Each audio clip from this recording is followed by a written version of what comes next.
Le philosophe et écrivain putéolien Fabrice Midal sera l'invité du Palais de la Médiathèque dans le cadre du mois du bien-être.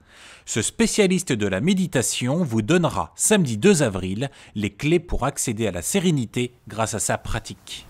Je suis très content de faire ça plutôt puisque j'y habite depuis très longtemps. Et l'idée de cette matinée, c'est vraiment montrer comment le faire. Donc on va vraiment essayer de faire quelques exercices. Donc je voudrais lever les idées reçues sur la pratique, montrer un peu ce que c'est, donner un petit goût, et essayer de montrer pourquoi ça a un tel impact aujourd'hui et qu'est-ce que ça change sur notre société. Mais d'abord, c'est un atelier pratique pour que les gens puissent en faire l'expérience. Je crois que méditer, c'est beaucoup plus simple que ce qu'on pourrait croire. C'est simplement se poser et s'autoriser à être exactement tel qu'on est. Ce n'est pas l'apprentissage d'une forme de concentration, mais d'une attention beaucoup plus ouverte, une manière d'être complètement disponible. D'être disponible et donc plus intuitif, plus libre, plus courageux d'une certaine manière aussi. Et il y a beaucoup d'idées reçues sur la méditation, l'idée qu'il s'agirait de faire le vide dans la tête, alors on dit mais comment je vais faire un truc pareil, l'idée que ça serait lié à une forme de religion particulière, alors qu'aujourd'hui ça s'est énormément laïcisé.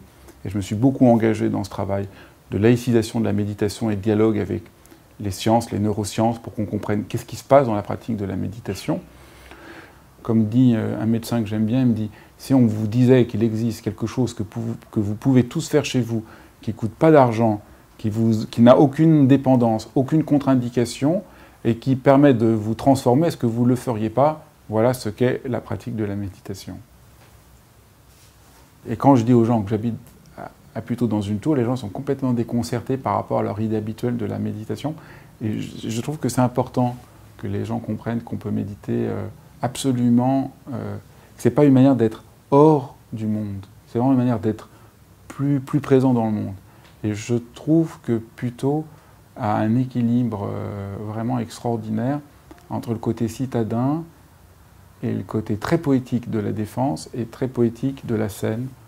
Et je trouve que cet équilibre-là fait que c'est une ville vraiment que j'aime profondément.